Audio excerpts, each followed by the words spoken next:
Hello, everyone. Welcome back to another episode of Believe in Bears. My name is Joey Christopoulos with my co-host Corey Wootton. But first, today's episode is presented by BetOnline.ag. Football, it's back and better than ever. All eyes are on the gridiron as teams are back on the field for another football season. And as always, BetOnline is the number one spot for all the pro and college football action this season. It's got a new updated site and interface, even more odds, props, and contests. BetOnline continues to be the number one source for everything football. So head to the website or use your mobile device right now to sign up today to receive your 50% welcome bonus on your first deposit. Don't forget to use promo code BLEAV, BLEAV, to receive that bonus. Football, basketball, boxing, MLB playoffs, right down to your favorite Vegas casino games. Don't wait to take advantage of all the amazing offers available for the 2021 season. BetOnline, it's the fastest and easiest way to bet on all of your favorite sports. BetOnline, when the game starts. Ladies and gentlemen, thank you for coming into the pod. We got a lot to talk about today. It's a Bears Raiders Week 5 preview, but first I got to bring in my co-host. He's a former Chicago Bears defensive end, Fox 32 Chicago's, and man, he's my co-host, Corey Wootton. What's up, Corey? Joey, what's up, my man? How you doing on this great Wednesday night? I'm feeling fantastic. It's October. The leaves are starting to change colors. The football season is, I guess, a quarter of the way through. The Bears are 2-2, and Corey, we got to get to it, man. We got to talk about some news here real quick that just came down the pipe. Yeah. So here's how it went. The Bears beat the Lions on Sunday. On Monday, Matt Nagy comes out and says that Andy Dalton, we're working through his injury. We're working through his health right now. On Tuesday, Andy Dalton is still our starter. And then on Wednesday, Corey, Justin Fields is our starter. It's happening. I love that. I love that. This should have happened right after he got drafted. I had been calling for it the whole time. And hey, I understand the apprehension, but it just showed Bill Lazor and there should have been an announcement about Bill Lazor, honestly, right? Yes. Being the coordinator. He didn't mention anything about that. That should have been, hey, Justin Fields is our guy, our starter from now on. Bill Lazor is going to be calling the plays as the coordinator. He did a great job on Sunday. We didn't hear any mention about that. Maybe he's a little salty about it, honestly. Yeah. I think it could be a situation like that, but this should have happened right when he got drafted, right? I told you, you don't trade up for somebody that has the type of talent he has, game-breaking ability, and sit him on the bench. You game plan around him. And look what Lazor was able to do on Sunday, right? In just a week of time, right? He got him comfortable. Justin Fields was in situations in the gun, those RPOs, those hard play actions, set up the run and pass. Like, it was such a good ratio. It was beautiful to see, because this is how it always should have been, right? a run first team that sets up the pass, right? And then as he gets more comfortable, then you open up the playbook. Because as the season goes on, if Lazor continues to call the plays like this, we're going to see Justin Fields really flourish, because it's going to open up things, right? And we're going to see him hopefully finish the season, his rookie season, like Justin Herbert did for San Diego in his first season. So I'm looking for that type of progress over the season from Justin Fields, and I think it all comes down to play calling. We're going to have a lifetime to litigate and question. Andy Dalton's $10 million, Nick Foles is $4 million this year. That's $14 million. Could have maybe kept a Kyle Fuller, maybe kept a Charles Leno. That's all that stuff that we can kind of look back on and always criticize the Ryan Pace aspect of this. For the Matt Nagy, let's just do it right now so that we can turn the page and move forward into the weekend and start focusing on Bears Raiders and how they can maybe get a win in Week 5. You tell me, Corey. I'm going to give you 3 options here in terms of what happened with this 180 here. So the first option is this came from Ryan Pace, or this came from Virginia McCaskey. Maybe she came up and grabbed Nagy by the ear and said, play the kid or something. The first one is, did this come from maybe, in your opinion, something from the front office? Number 2, did this come from a situation of, man, maybe they put on that tape and maybe they talked to Bill Lazor, and I'm not saying Bill Lazor has huge sway in the locker room, but they looked at the tape, matched it with what Bill Lazor, who's not going to be the play caller, wants to do moving forward, and they said, this is a Justin Fields thing, moving forward. Or was Matt Nagy visited by 3 ghosts last night, and by dawn he realized the error of his ways? It just happened really quickly, man. I mean, this was kind of came out of nowhere just a little bit based on what he made in comments in previous press conferences the last 2 days. So what do you think happened? I think it's a combination of Ryan Pace being in his ear saying like, listen, this is the guy I picked. This is the guy you picked. And being with Bill Lazor and just talking about stuff. They probably just said, hey, Justin Fields give us the best chance to be an explosive offense. And that's what you want to see from Chicago Bears, right? Because for so long, the offense has been non-explosive, boring. People have called it. And what we saw, and it wasn't even a great offensive performance, but it was fun and exciting to watch, right? Nice. I think everybody was tuning in, not only because of what happened the week prior against the Browns, they want to see how they're going to bounce back. And then with a new play caller in there, how was it going to be? And it was a completely different offense. You talk about 2 consecutive drives driving down there with a great run pass combo in there. It was just incredible to see. So I think it was a combination of pace and Lazor saying, like, listen, this is the best chance for us to win.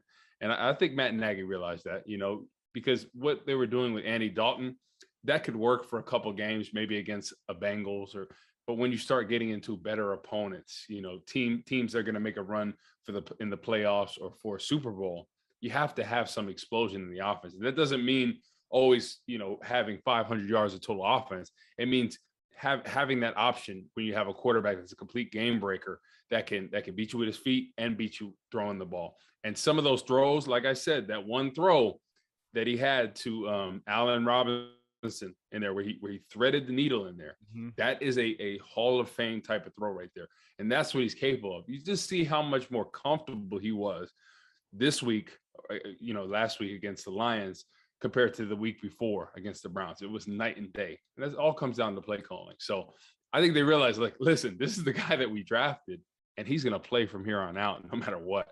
And I think that's a good call. And, hey, it took some, nudging on the ear to get him to admit it. But, hey, better late than never, right? Here we are. Yeah, you're absolutely right. And look, 5 completions for 172 yards.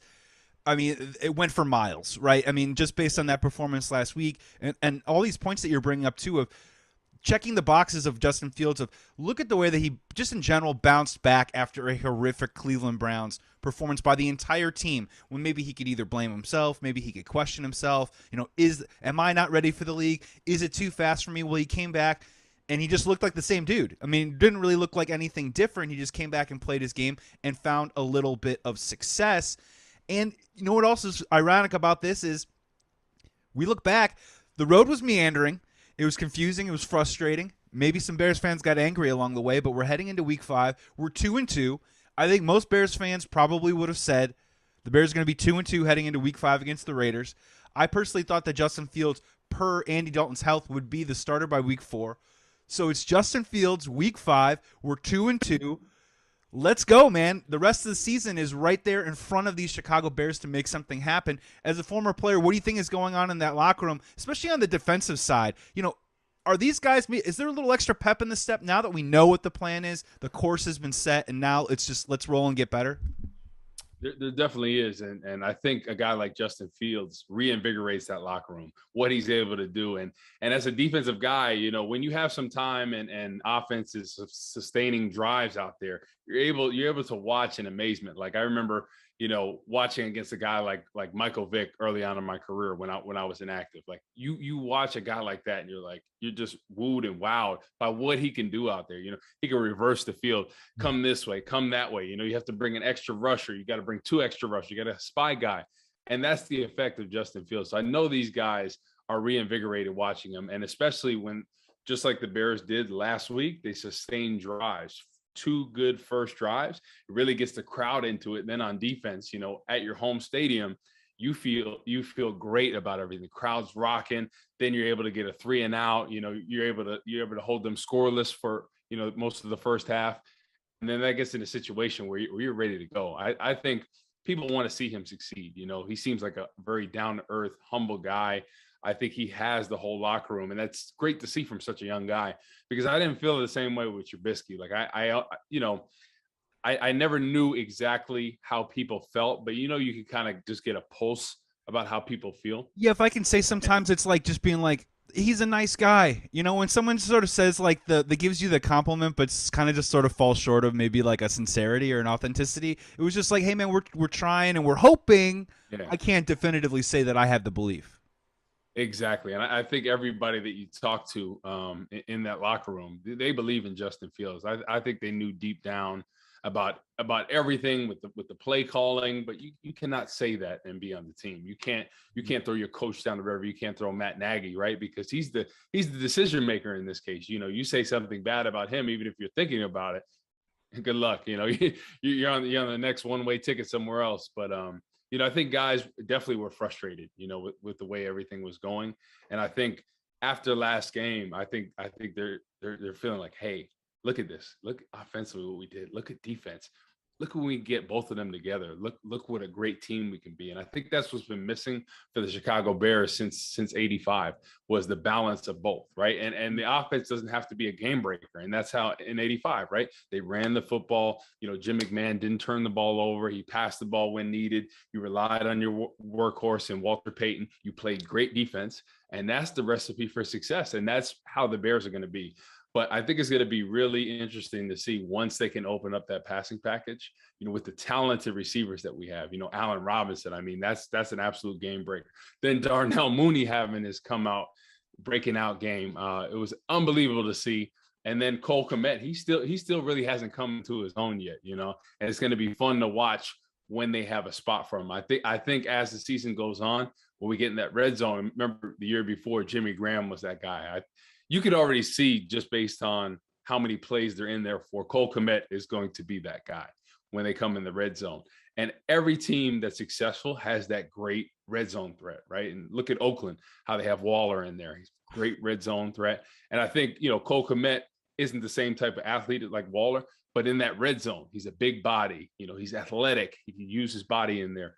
And it's going to come down to, when you can run some of those RPOs, and they're having that extra linebacker have tabs on Justin Fields, opens up Cole Kmet in the end zone. So I think we're going to see that as the season goes on, that relationship between them develop in the red zone, because every quarterback loves a great tight end in that red zone. Great tease, Corey, because Cole Kmet just might be coming up just in a little bit in this podcast when we get to our matchups, my friend.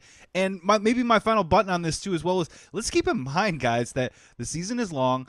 A lot can happen. I never wish for injury upon anyone, but as we've seen with David Montgomery, you have to be able to roll with the punches when guys do get banged up a little bit. Just keep in mind, Bears fans, that when it comes to backups, I think Andy Dalton is a superb backup, right? I think he's a guy that if he has to be brought in a game situation, whether it is mid-game or maybe he has to start for a game or two at some point, which I'm really hoping doesn't happen. If it does, I think we're in still a really good position to hopefully maybe steal a couple of games when that dire situation has to come into play. Corey, I do want to ask you one more news and notes of the day.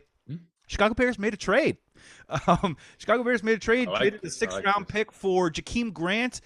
Just a quick little bio on him. He is the kick returner, punt returner, speedster from the Miami Dolphins. 2019, recently signed an extension with them for $19.7 million. He's got 5 career touchdowns. Chicago loves watching those punt return or kick return touchdowns. We love that here in Chicago. Talk about him, what he brings to the table, and do you like the move? Love the move. You can never have enough explosive athletes out there. He's an explosive athlete in the return game. You talked about it. He has 5 total return TDs out there. And then offense, he could help out if need be. You can never have enough weapons out there. I love the move. He has the experience. I'm really surprised Miami let him go.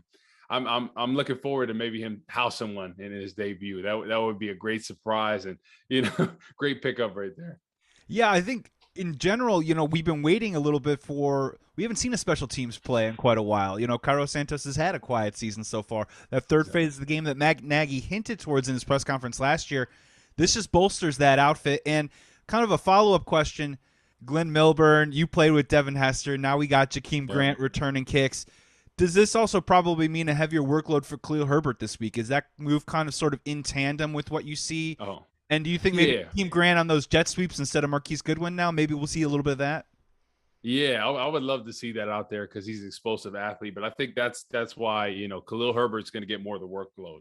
It seemed like in the last game, they kind of wanted to get the balance between Montgomery and Williams in there. So it's going to be the same this week with Williams and Herbert. So it'd be a good opportunity for him to showcase what he can do with Khalil Herbert, that is, this week. And like I said, they're going to be a run dominant team because they saw the success when Laser was calling it that way, and just how more comfortable and how well the offense flowed. So I think we're going to continue to see that trend.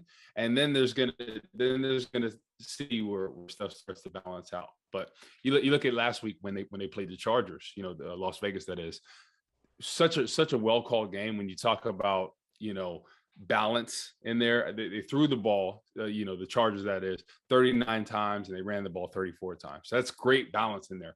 And they were able to really capitalize on those matchups. Austin Eckler went off. He had almost 8 yards a carry. As a team, they rushed for almost 5 yards a pop. So if the Bears can do that this week, they've shown that they're vulnerable out there.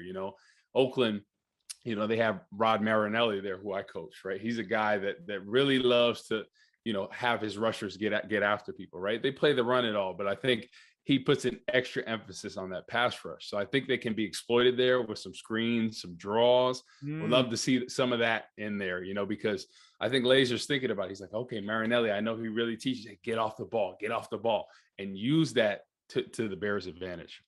Yeah, I think misdirection's going to be huge, and you just throw Jakeem Grant into a bin now with, Allen Robinson, Darnell Mooney, Damiere Byrd, who we haven't seen a lot of, but Marquise Goodwin. Mm-hmm. There is some real speed going on out there, plus with the heavy set up front.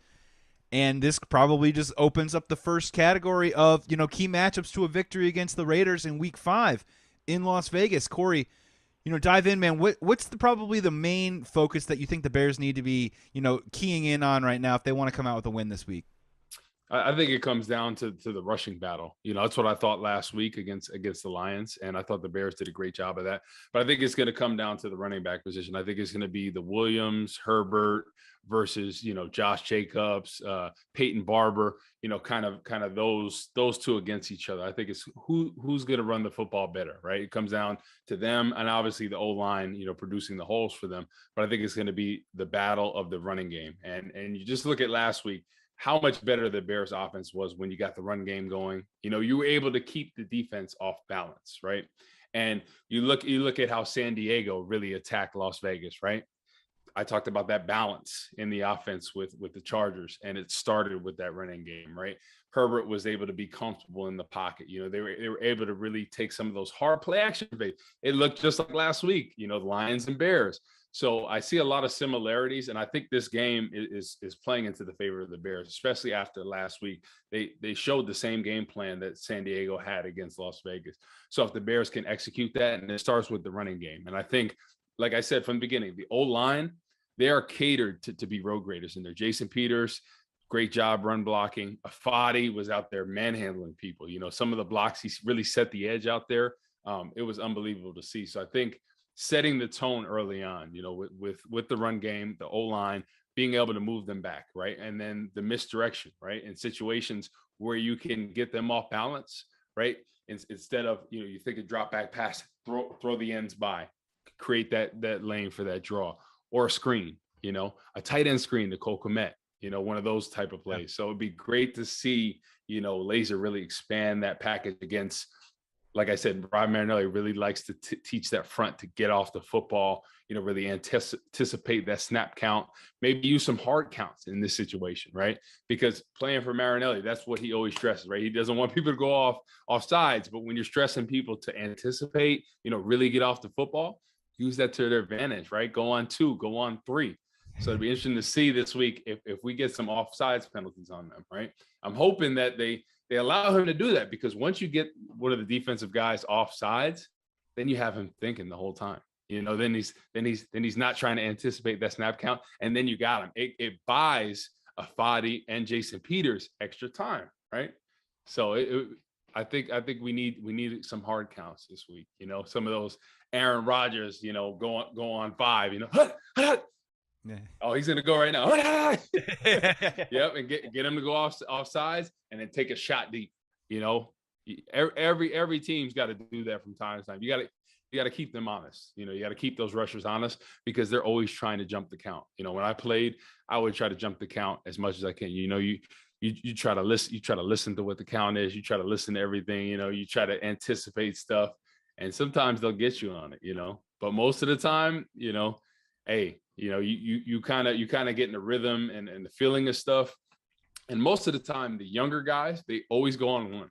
I don't know, whatever it is. Maybe they're just thinking too much about like everything they have to do. Yeah. And they're like, okay. But the older guys, the veteran guys, oh, they'll go on 2, 3, 4, and they'll really get you. Yeah, that's a game within a game, right? And in terms of going, on snap, man, the Steelers blocking that field goal against the Packers last week, and they call him for that offsides. I mean, that was like as bang bang as it gets, and that totally like flipped the game, right? I mean, that was like a 10-point swing. On top of that, I love that you brought up Rod Marinelli. I just love watching those lifers out there, right? Like the Dick LeBeaus, the guys that are like Rod Marinelli is on his like 10th team, but he's like still getting it done, still making it happen. And you're bringing up a great key matchup too, because I had this written down as well where, and hopefully we don't have to deal with this because Bill Lazor is the one who's going to be calling the plays, but patience and belief in what you're saying. Dave Montgomery, I'm starting to believe holds a lot of respect in that locker room. And I think he holds a lot of respect with Justin Fields.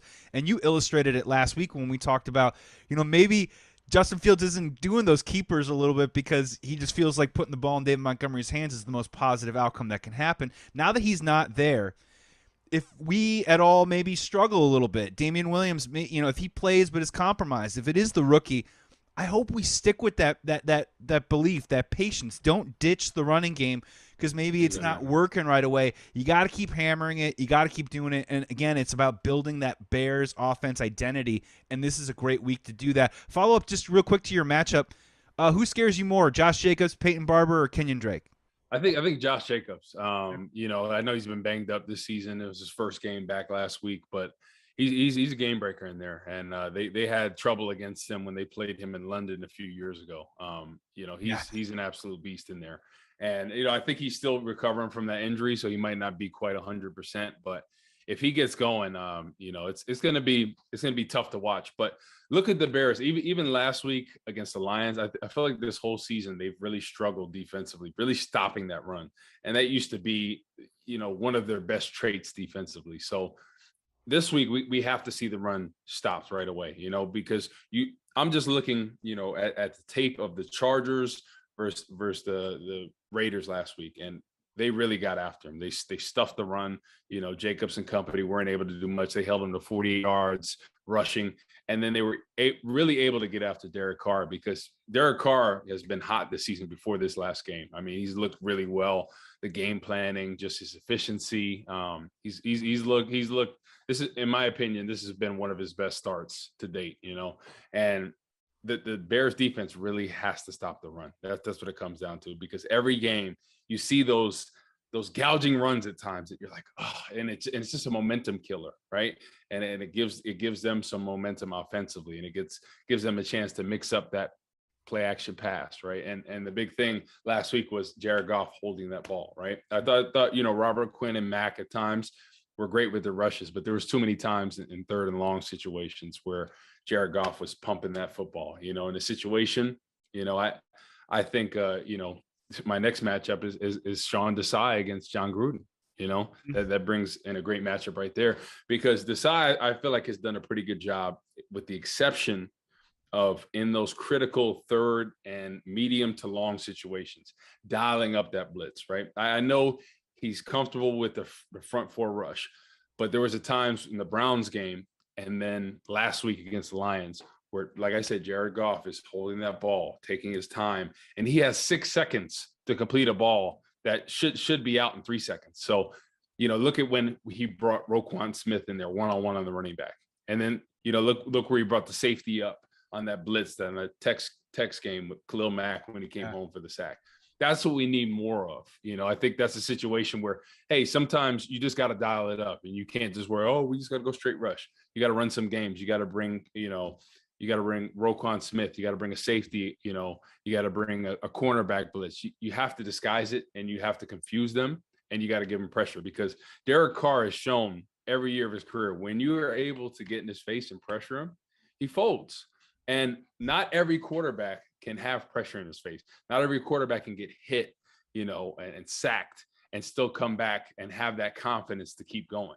And I think this is a game that if they can get after Derek Carr, they really stuff that run, like really put an emphasis this week on, hey, gap discipline. I think that's what it comes down to with the Bears defensive line, is gap discipline, because at times you're seeing peeking inside. Your gap's out there.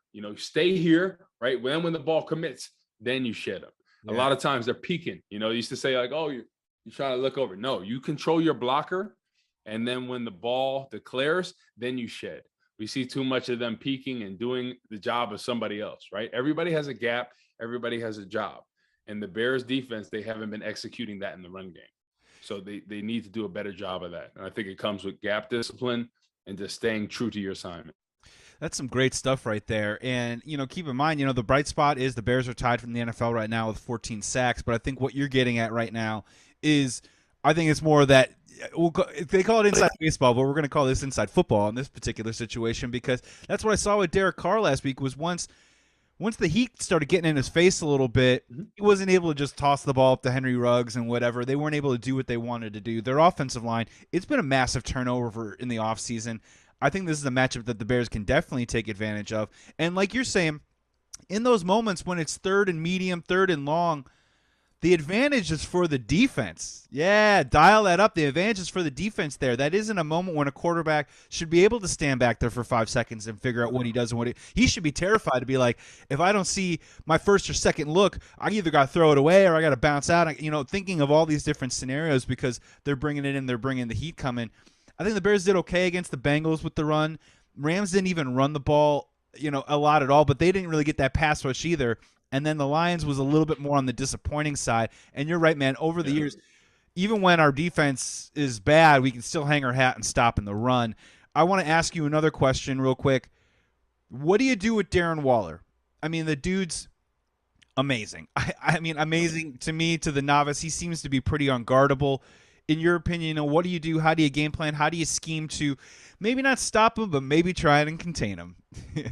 Yeah, I think it's a situation where you always put one defender on him, whether he's off the line or not. You have somebody close on him, and you try to irritate him. You try to bump him.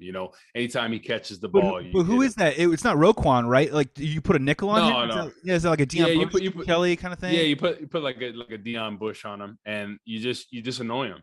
I mean, that's the biggest thing you can do with a guy like that, because he's used to, playing off the line of scrimmage. So he has some space to get off the ball, and he's a bigger guy, but I think you just try to fluster him. Any chance you could hit him when he gets his hands on the ball, you hit him, you gang tackle him. I think that's a situation where last week I thought they did a great job, because when we were talking about the key matchups and key players to worry about, right? TJ Hawkinson, right? That was number one for the Lions, right? And I thought they did a great job of stopping him. Agreed. Because they're very similar. Waller is a little bit better athlete than Hawkinson, in my opinion. But Hawkinson is that same type of player for them. Like, he's their game breaker. He's the one that they're trying to look for. And they split him out just like Hawkinson, right? Hawkinson last year, he was a little bit more on the line at times. This year, he kind of looked like he trimmed down, and they're like, hey, we're going to spread you out. You're going to play some X. You're going to play some Y. You're going to play some Z. He's kind of playing all over. And I think Waller is that same type of player.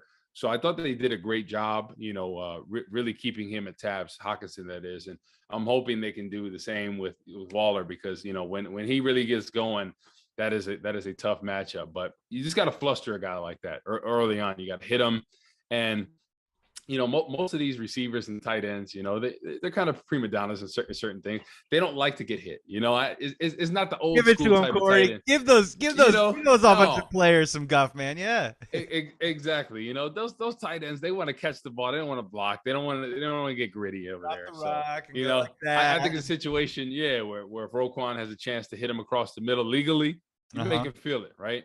Every chance you got on a guy like that, you can make him feel it, and then they're going to think twice. A couple of times Hawkinson had some alligator arms up there on Sunday. Deion Bush felt the hits. Yeah, exactly. So I think Bush needs to channel that this week. And I think if you could stop a guy like Waller, I think they could be pretty successful. But, they have some other weapons over there. And, to get back into my point about the game plan, I think Jon Gruden is looking at, how can I do things better this week, right? Getting the run game going, right? I got an absolute beast in Josh Jacobs. How am I going to get him going, right? Because we saw how things worked out last week against the Chargers, right? We weren't able to mix and match that run and pass like we did in the weeks prior. And it started with the run game. They just really couldn't get things going. And I think this week he's going to make an effort. He's going to say, because everybody's been saying the Bears defense is great. They get turnovers, they get sacks, but we can exploit them in our running game. And I think they're looking at that, and they're looking at the gap discipline, and they're looking at how you can keep them off balance, right? How, Cleveland had a great plan with that. Remember, I talked about the screens, the draws. That's the plan that I think Gruden is going to try to go after. He's a great offensive mind. He's going to look at that game and say, "Yep, I've seen this. We're going to do this against the Bears," and that's how they're going to try to attack them, right? Because the Bears were able to come home against the Browns. They had 4 sacks, but it was a game that defensively they really didn't play that well. It was they couldn't get off in certain situations. Baker missed some throws. We got kind of lucky there, and then we couldn't get off. Exactly. Yeah. Exactly. But I think Gruden is going to try to exploit the running game. I think that's been the main weakness for the Bears defense. And like you said, it's so surprising because that's never been an issue for them, So yeah, I'm just hoping they can shore up that running game, and that's the key, I think, this week to getting a win and playing well defensively, because we haven't seen that rush defense the way we know it. Yeah, that's a great call, because a light bulb's kind of going off in my head right now, where if you're a veteran coach like Jon Gruden and you just kind of had, your season's been rolling pretty good, and then you have that game against the Chargers where it was a little bit of a jailbreak. Your quarterback got banged up a little bit, weren't able to do the things that you want to do. How do you get back to basics against a rookie quarterback? Now, Bears fans, we can say whatever we want about Justin Fields, but a veteran head coach has got to be saying, if I can control the run game, the probability of a rookie quarterback making a mistake is a higher probability than me trying to go out there and just blow their doors off, right? So maybe it is kind of a little bit of a sit and wait situation on their end. Get back to the basics, get Derek Carr comfortable again. If he gets comfortable in this game, then we can do, Henry Ruggs. We can try and do Bryan Edwards and all that stuff, Hunter Renfrow down the middle, all that kind of business. Yeah. So that's a really great perspective. We're talking about tight ends, so I kind of want to dip into one of my keys just real quick. And you teased it earlier in the pod. It's our tight ends. And if you pull up the stats so far, this isn't just about a copycat league, but sometimes, as you mentioned, certain defenses can be exploited in different ways. And if you look through the first 4 games this season, their Raiders opponents have targeted the Raiders defense from the tight end position 7.75 times a game. So almost 8 targets a game from no matter who the team is being targeted against this Raiders defense. I think the Bears need to do the exact same thing. You had mentioned very briefly about misdirect and maybe a tight end screen. I wouldn't even mind maybe, let's see if Jimmy Graham's got the wheels to run a little wheel route real quick, maybe on a misdirection, get him one-on-one. I just think that it's going to be a part of the Raiders defense that we can exploit. I think it's been a long time coming. And look, I think at this point with Justin Fields as we move forward, we want to keep going with Darnell Mooney. We want to get Allen Robinson involved. But again, for me, maybe this matchup is just called diversify your portfolio a little bit. Start getting everyone a little bit of that piece of that pie. I think Cole Kmet is a guy that can definitely help us. I think this is a matchup that pairs well with him, and I hope the Bears try and exploit it in this game. I love it. You're talking all that big boy language. Are you a financial advisor as well? Diversify the portfolio. Maximize your investments, right? We got Allen Robinson. We got Darnell Mooney. We got You want it up here, not down here, Corey. Exactly. Sell. No, but I love that. I think you're right. I think they need to get him more involved. And like I said, in that red zone situation, I think that's really where Cole Kmet is going to be handy, And then once we start getting some of those hard boots, that's where you have the great tight end in there. That's kind of always that intermediate to under route in there. That's the sure thing. They can give you 5 to 10 yards. And then, you set up another run and then a hard play action. So I think that's a good situation if they can get him involved, because we need more from the tight end, and it seems like Cole Kmet is the guy. It seems like Jimmy Graham, last year he was the guy, but now they want to see, I think everybody wants to see what Cole Kmet can do and why they drafted him where they did. Yeah, it's the heir apparent. I still think at some point we're going to see that Jimmy Graham jump ball in the red zone when we're on the 3 or 4 yard line. We just really haven't been in those moments yet. So I'm right there with you. It's Cole Kmet's time, and I really hope that they can move that into the game plan a little bit. Corey, throw us another key. What's another matchup? What's another ingredient for victory?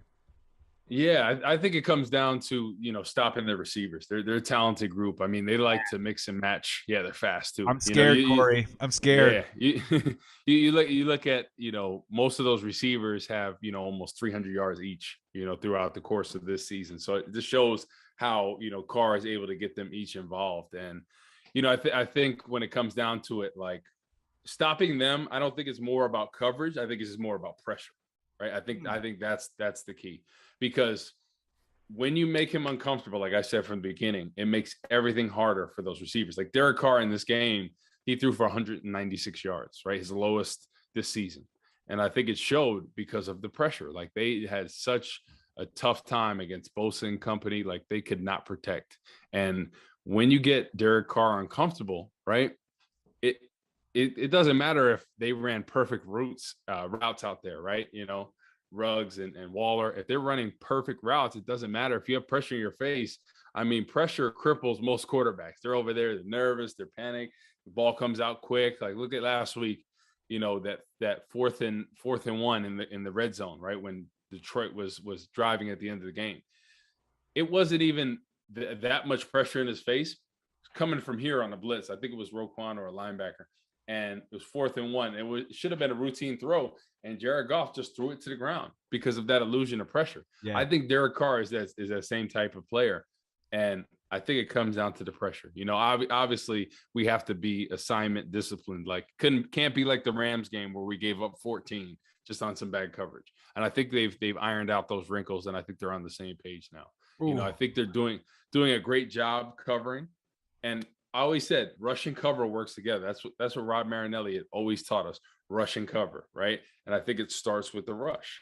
That makes everything that much easier. And it's the same concept on offense. You run the football, so you make it easier for your quarterback. Same thing on defense. Your rush game sets up your back half. And people don't realize that because they say, oh, yeah, you still got to cover. But if the quarterback has all day, what are you going to do? How are you going to cover an athlete like Waller? If you have 6-7 seconds, you can't. And I don't think anybody can. I don't think that's fair to anybody. But it starts with that rush. Yeah, I'm really glad you said that, because that one particular area of their offense absolutely terrifies me right now. Because they every single game they will take that shot to Ruggs down the field. And my follow-up was going to be, does Eddie Jackson need to have like the most like hard hat lunch pail game ever, where he's not in the box score, but assignment execution needs to be like on point? Because as we've seen, once receivers get 20 yards down the field, we saw it with Jamar Chase in week 2. Once they get 20 yards down the field, assignment execution has been a huge, huge problem. And it's almost just like Eddie Jackson, be seen and not be heard, right? I mean, and that means you're doing your job this week, in my opinion. Exactly. I agree with you. And I think it comes down to angles. I think in this game, more so than other, I think it comes down to angles. And real quick, can I interject real quick? Is that him? Yeah. Is that him guessing, or is that him trying to maybe read a play and then it ends himself he's outside a scheme? Like what is it sometimes that makes a guy in the secondary have a bad angle? So in the Rams game, that was the touchdown to Cooper Kupp, I believe, or it was one of the touchdowns. One was wide open, and then no, that was so who was the one to Van Jefferson hard play action? Yeah, Van Jefferson was the early one. Yeah. So that was that the one where he collided, or no? That was at the end of the game. There was a touchdown where he collided. There's so many, Corey. Yeah, exactly. Yeah. So I don't remember who caught the touchdown pass, but there was a touchdown made, and Eddie Jackson just took an awful angle. And that's something that we've seen in a couple of games. I thought he had a bounce back game against the Bengals. Mm-hmm. He was better about that. But you can't take bad angles like that. Like it's in this league, he's too good of a player to take those bad angles. And sometimes it's, trying to do too much of something, thinking about something. And who knows, it maybe could be a situation where the new rules really softens a player up in a sense, where you're like, normally, hey, I'm going to come downhill and I'm going to knock that dude's block off. But at the same time, he may say, well, if I come down at the angle, I know I'm probably going to hit him in the head, and that's going to be a penalty. And this is going to be, so it kind of changes guys, how they attack, a particular play. And I think that's what could be it. Cause it just seemed off, with some of his angles. And I was kind of like questioning myself, and I don't know if he's trying to make too much of a play on it or something like that. And it just seems like, something's just off, and I can't put my finger on it. Yeah, don't worry about making the big play. Just be in the right spot is kind of what I think is going to be a little bit of the key for him. in week 5. And as you mentioned, if we're getting pressure up there, Derek Carr won't even have the opportunity to do that. I have one more key matchup, and then I want to hear if you got anything else on the board for you. My last one is just, I'm kind of looking at second down on offense a little bit. I want to talk down and distance with you just for a second where, look, everyone talks about like third down conversions, but look, Justin Fields is still a rookie quarterback. When it's 3rd and 8 to 3rd and 15, there's only a few select guys that have the ball in their hand. The Tom Brady's, the Aaron Rodgers, the Russell, go on down the list, Patrick Mahomes. There's a rare group of guys that earn their way into that category of like, hey, I can get it done here. Don't put that on Justin Fields' shoulders. And conversely, Justin Fields, let's just say on first down, man, hand off to Khalil Herbert, 1 or 2 yards, 2nd 8, 2nd and 9. I think Justin Fields' decision-making on second down is going to be crucial, right, where depending on what we do, whether it is play action, whether it is an RPO, if he can make those right choices, maybe pick up those 5 or 6 yards with his legs or make that first read key to Cole Kmet, turn those second and longs into third and manageables, because I believe Justin Fields can complete those throws and keep moving the chains. I'm just kind of looking at second down right now, especially I'm just saying, Dave Montgomery's out. I love Dave Montgomery. People have got to step up. I believe in the running game, but on those first downs, we might see some second and longs. I just want to see what Justin Fields does in those moments. No, I agree with you. I think second down is crucial, and staying ahead of the down, like you said, getting in third and manageable, third and short situations. And I think on second down, if you have a decent run in there, maybe getting him out on a hard boot, where he can stretch, that corner and really challenge that defensive end or outside linebacker, whoever that might be, and give him the option where, hey, if Cole Kmet or Darnell Mooney or Allen Robinson's open, you hit him. But if no one's there, run it, and then you get in a situation where you're 3rd and 1 or you have a first down there. So you give him the option one-on-one on the defensive end. And I said that from the beginning. I love that matchup, and that's what makes him so unique, right? You look at a guy like Andy Dalton.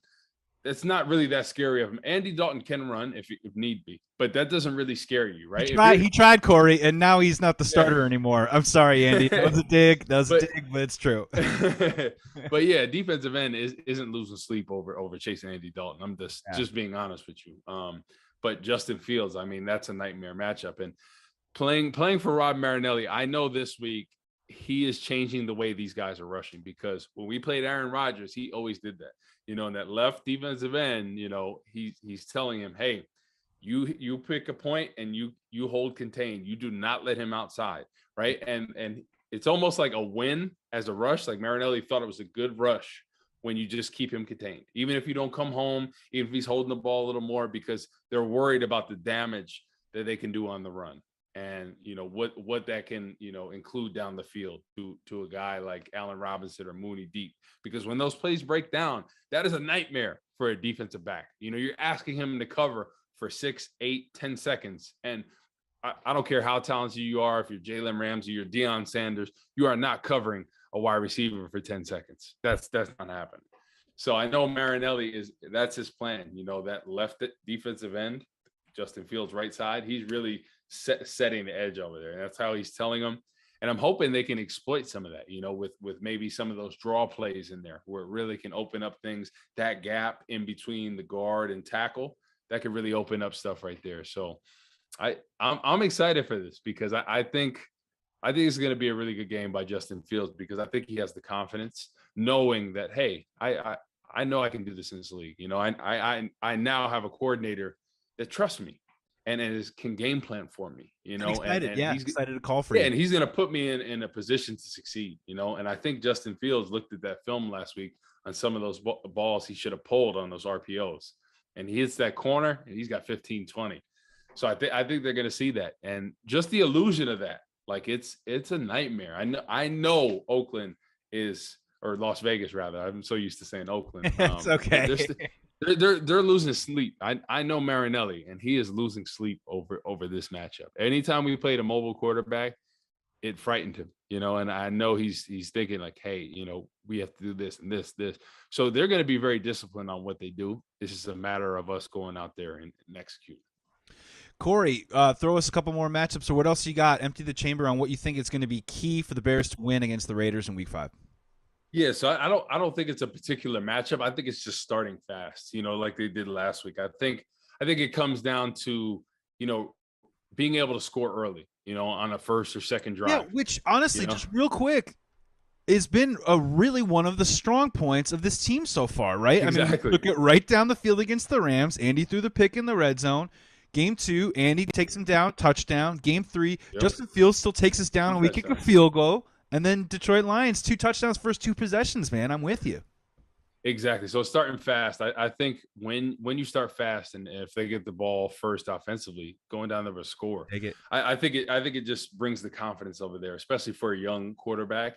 And I think you get the defense reinvigorated, you get them excited, you get them going, and it just makes the team, the spirit, the camaraderie, everything just show out there. And I think the biggest thing I want to see is I want to see them take a shot, in that first drive. I'm talking about take a shot deep like they did.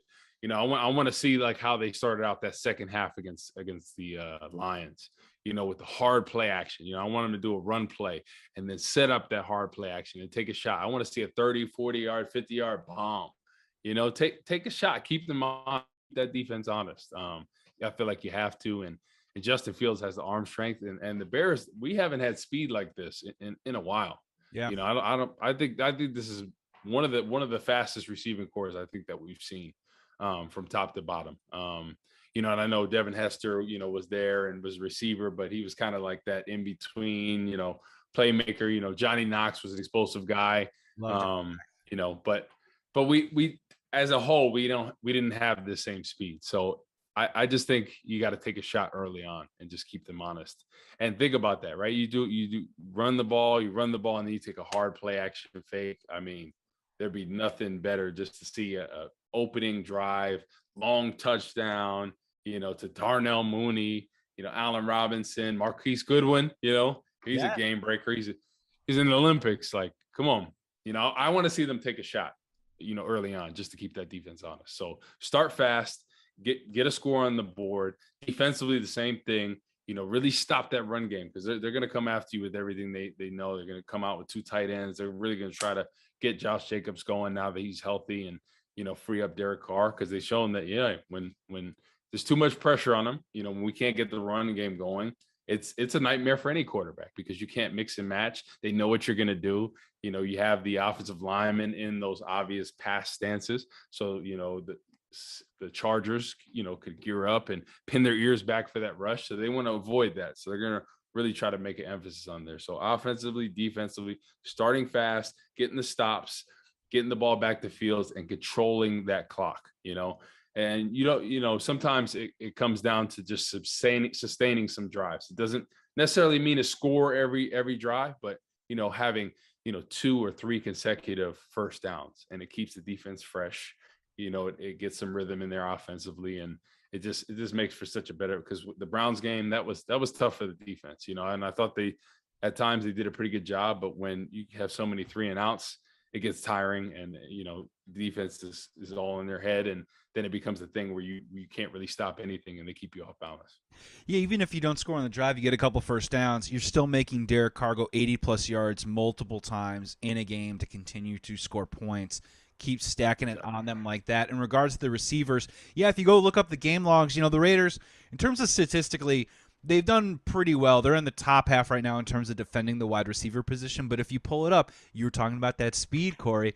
Marquise Brown over 90 yards week 1. Jalen Waddle was able to get 12 receptions, did a little damage there. Deontay Johnson on the Steelers had a huge game against them. Keenan Allen didn't do much, but they were taking shots downfield, whether it was Mike Williams, whether it was, they had a ton of guys that they were throwing at them at the exact same time. Yeah. So other teams have been trying to do this as well. I think the Bears had the speed to be able to execute and make that happen. So I love that call. And to be honest with you, as a Bears fan, I'd love to see that. That's something that we don't get spoiled with very Right. often when the ball's in the air majestically and it lands right in the arms of Darnell Mooney for a 65-yard reception the way that they did last week. We don't see a lot of them around there in these parts, Corey. That doesn't happen very often. Before we get to our final score, I just want to throw some over-unders at you just real quick, just for fun. All right. Coming back to his old stomping grounds, maybe not in the same city, but the same decal on the helmet. Over-under 1.5 sacks for Khalil Mack. I think over. I think he gets at least 2 in this game. I want 2 You know, on a strip sack, right? I want to. yeah. I want him to strip sack and then take it to the house himself. Just the Khalil Mack attack, return of the Mack, but Yeah. not really a return because they're in Vegas now. But yeah, I would love to see that. I think he'll get 2 sacks in this game. I think he's charged up. Over under 120.5 rushing yards, team rushing yards for the Chicago Bears. Over. Yeah. I think they're going to make a concerted effort to get that running game going. I think they saw the success last week, and I think Lazer's going to be patient because I don't think they're going to have the same success early on that they did. But remember, I talked about the running game. It's almost like a war of attrition. You have to continue going. You got to keep doing it. You got to keep grinding it out. And then in the third and fourth quarter, that's how you wear the teams down. Because then they get to a point where man, they're still running the football, and it's just like a slow. It's like those body shots, right? Those body blows. You're like, oh man, it's starting to hurt a little bit, and then all of a sudden something breaks down in defense, and then you're able to have some of those gouging plays. So I think that's how it's going to be. I think they'll end up with probably around 140 rushing yards as a team. I think Justin Fields will have a little bit more this time because, like I talked about, he missed out on some of those plays, some of those RPOs, zone reads where he could have pulled the ball and gave you 15 or 20. So I think they're going to eye that. They're going to try to get that matchup. And who knows? I love last time how they had Montgomery in the backfield as the quarterback. It gave it to Mooney. So, but I don't know if they'll do that same thing this week, because I think they trust David Montgomery. I don't think Williams has that same trust in running that play, but I think he's an explosive guy, and I think he's going to rise to the occasion because, hey, David Montgomery's the guy in Chicago, but Williams can be a guy too. That 1-2 punch was pretty fun to watch last week against the Lions. So I think he's going to be charged up for his opportunity. His first chance to start out there and really showcase what he can do. So I'm excited for it. I liked the Wildcat. Don't get me wrong. It's just that I think David Montgomery is the emergency quarterback that dresses on Sundays. So I think that was Matt Nagy's I'm setting this up. Ooh boy, on Turkey Day he's actually going to end up throwing a pass. We might have to wait for that a little bit longer. And yeah, I'm in agreement with you. I really am. If they commit to it and they keep giving it, as you mentioned, maybe those 3-yard runs, that attrition starts to slowly get closer to 4-yard runs, to 4.5-yard runs, so on and so forth. My final down, baby. Yeah, my final over-under for you, then we're going to do final score. Justin Fields, 1.5 passing touchdowns. He has not thrown a passing touchdown yet in his NFL career. Does he get it this week in week 5, and does he maybe get 2? I think he gets 3 this week. Ooh! Final score teaser, guys. Exactly. I think he gets 3 this week, and I just think they're gonna eye that matchup against the Chargers, how they played them, and I think there's a lot of similarities in Justin Herbert, and Justin Fields. I think they both have a strong arm. Fields is obviously a better runner than him, but I think they're very poised in the pocket. And look at the game. Lazer's going to look at that game plan and how they really attack them, setting up that run game. And they were just able to have so much balance in the offense. We saw a little preview against the Lions, but I think they're really going to open it up and say, look at how this guy was throwing the ball, because everybody had said, oh, the passes rather, beyond 10 yards were non-existent in the Bears for a long time, right? And in this last game, look how many passes beyond 10, beyond 15, beyond 20 yards in that game. It was fun to watch. So I think, once they can set that run game up, even if it's not the same 8, 9, 10-yard runs, you have 4 or 5-yard runs, 3-yard runs, it's going to wear on them. It's going to open up that play action. And I think this is a game where Justin Fields has his coming out party, because I think the time is due. And early on, looking at this matchup, it scared me. It definitely did. But I think the Chargers showed, how you can beat, Yeah. They showed you the blueprint, and I'm not talking about Jay-Z. Okay. Oh boy, my high school romance, a little bit of that blueprint way back in the day at some parties. I'll say that much. Bears fans are dying to know, man. You're teasing it. Go right into it. What's your final score? Bears Raiders, week 5. I think it's a game where I think the Bears score at least 4 touchdowns. So that'll give you 28, and then I think they have a field goal in there too. So I think it's going to be a 31-20, 21 game. somewhere around there. I had know, 30 in 30 to favor of 23. Okay, so I got we're very. yeah, 3 touchdowns, 3 field goals. The 23 for the Raiders is, I think, 2 touchdowns and 3 field goals. Yeah. The Bears have been bend don't break. I think they're going to continue to give up yards in some sort of fashion. Hopefully, it's not too much of a gash when it does happen. But they've been pretty good about stiffening up in those moments, and I think that pass rush also will kind of knock them back and have them kick some field goals. We got them both scoring 30, Corey. Let's go. Yeah, 31-20. I think it'll be 2 touchdowns by the Raiders, and then I think they'll have 2 field goals as well. So that'll give you the 20. But I think Justin Fields has his coming out party this week. I think he'll be under 300 yards passing, but I think he'll have 3 touchdowns. I think they're going to get in the red zone, and I think one might be the Cole Kmet.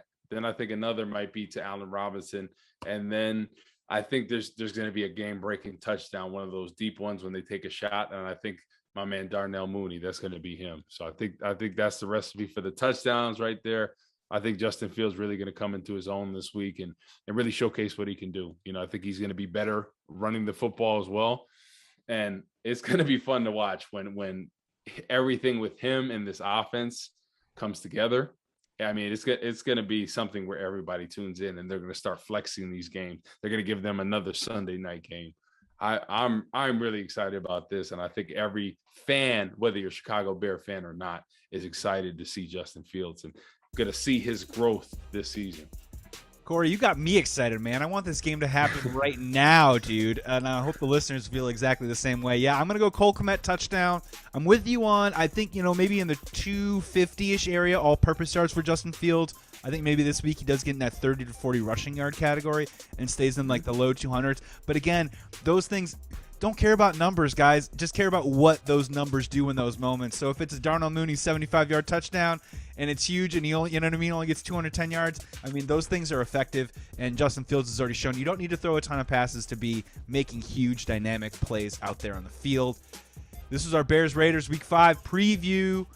Corey, today's episode is brought to you by BetOnline.ag. Use the promo code BLEAV, BLEAV, to get 50% welcome bonus on your first deposit. They've been partnering up with BLEAV in Bears and other podcasts on the BLEAV Podcast Network all season long. Definitely make sure you check it out because they're just trying to help you set you up to win some money.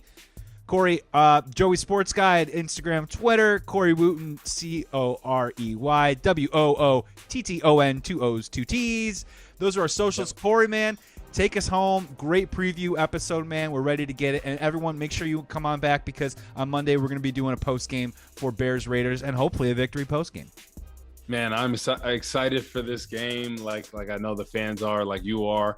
Excited to see Justin Fields' growth in this. We're going to break this down on Monday. I think we're going to have a lot of good things to say. I think they're going to listen to the podcast. I think they're going to take everything we said and put it in the game plan. They're going to say, yep, Corey and Joey told us so.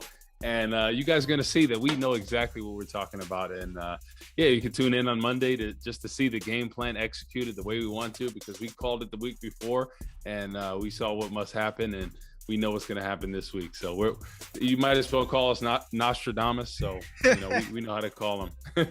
Shout out to Bill Lazor right now, listening to our pod, probably eating a sandwich. You can do gluten-free bread, Bill. It'll taste just the same, and you can still enjoy all the delicious mayo and mustard on it. That's just my call out there to Bill Lazor, who's listening right now.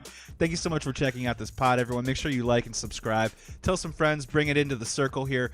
Corey's been giving some great perspectives and insights all season long, and guess what? To this point, he's been pretty damn right the whole damn time. So this is the spot that you need to be in to check out all your Bears information. Until then, be well, be safe. Please be good to each other. And remember, this weekend, bear down. And go White Sox. I said it. Go White Sox. Let's do it. Change the game. Southside. Let's go.